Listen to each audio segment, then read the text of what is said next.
And And another thing, listen to the entire voicemail. I'm sorry to interrupt you there. that's fine. We called when we were calling these random extensions. We got a guy's voicemail, his home number. He had all this information in the voicemail. He was telling us. It was hilarious. You got something, got his first name, everything for this guy just by listening to his voicemail. So you'd be Yeah. surprised. Honestly, you're basically fishing for extensions. It's fun and useful. Yeah, and I mean, I guess like the main thing is, it's like people, just put their phone number out there just because, they don't really realize that, yeah, somebody can actually get into your voicemail and they don't really realize that. And they say, oh, okay, well, somebody can just get into my voicemail. What does that even matter? But if you're a big business head, or if you're, somebody that's really popular, or, some sort of like celebrity of some sort, that can actually get a lot of information. Um, you can get a lot of information in their voicemail. Um, and yeah, if anyone's wondering how to get into a voicemail, we'll probably be talking about that later on. It might be, episode 3. I don't know. Because that is a big thing that we've actually been using a lot recently is getting into voicemails. But any other place that we could hack that we would need to find targets for?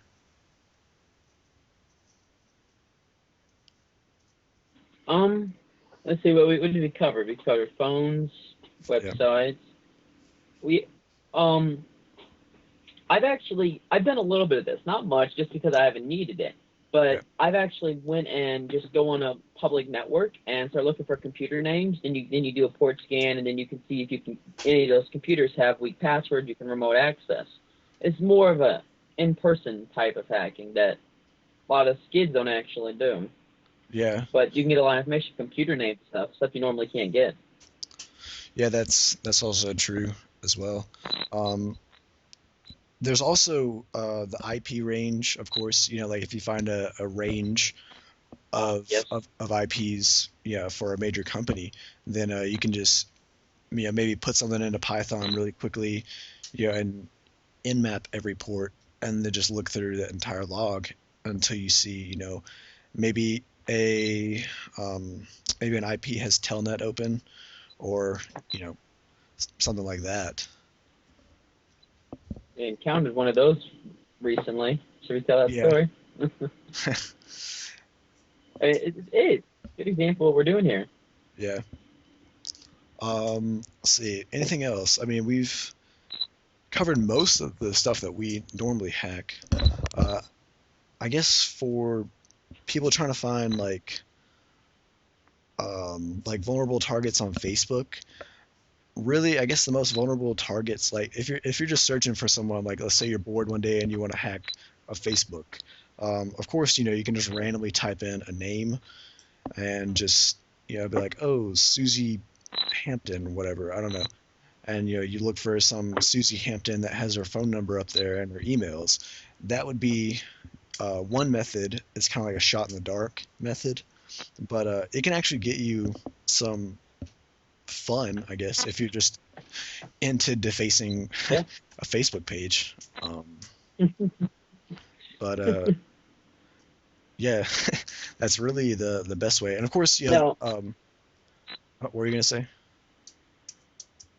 I was going to say another method I have of getting emails for people to hack is you go to forums. Go to forums.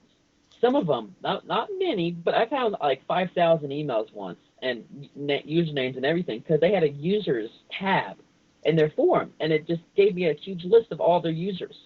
If you I decided to attack a single forum for maybe specific accounts, look around until you can find users, and then check usernames, see if there's emails. You can pick a lot of targets that way. Yeah, Much better than a shot in the dark. yeah. um, I was gonna say something, but I forgot what it was. It was about finding emails. What was I gonna say? Not a I clue, mean, man. yeah, there. Of course, you can find emails from using SQL injection. Um, but of course, that comes back to finding a vulnerable site that would actually have a lot of Exactly. emails on it. And of course, I mean, it's all just really into what you want to do. Um, if you're into website hacking, just probably the best way is a Google Dork if you're just looking for a website to hack. Let's say like you want to have your first hack, just use a Google Dork and just go through and find some vulnerable website. But one thing that we didn't mention was e-whoring, which a lot of people unfortunately do. That's not something that I like to do. It's not that's not fun at all. But yeah, Shadow knows that I hate e-whoring just because it's really stupid. But yeah, I mean, just the place to find e-whoring, just go on chat rooms. Go on chat rooms as like hot chicks, whatever, 329.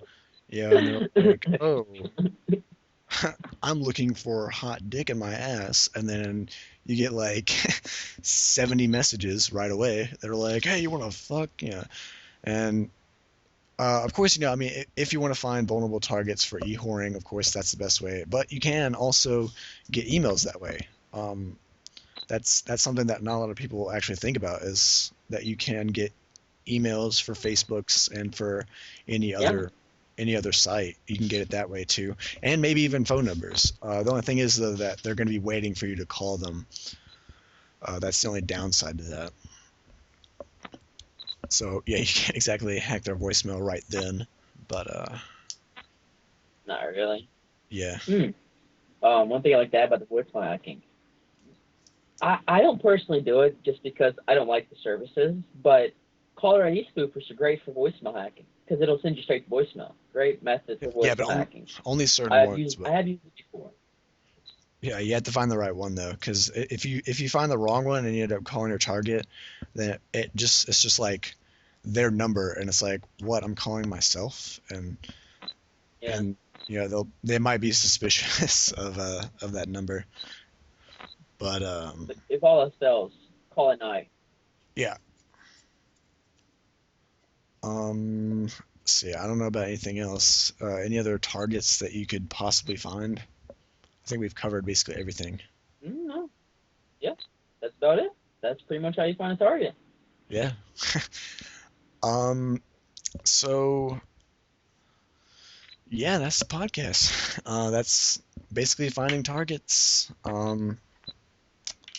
And I guess what we can do is talk about how to not be one of those targets. Um, so yeah, Yeah.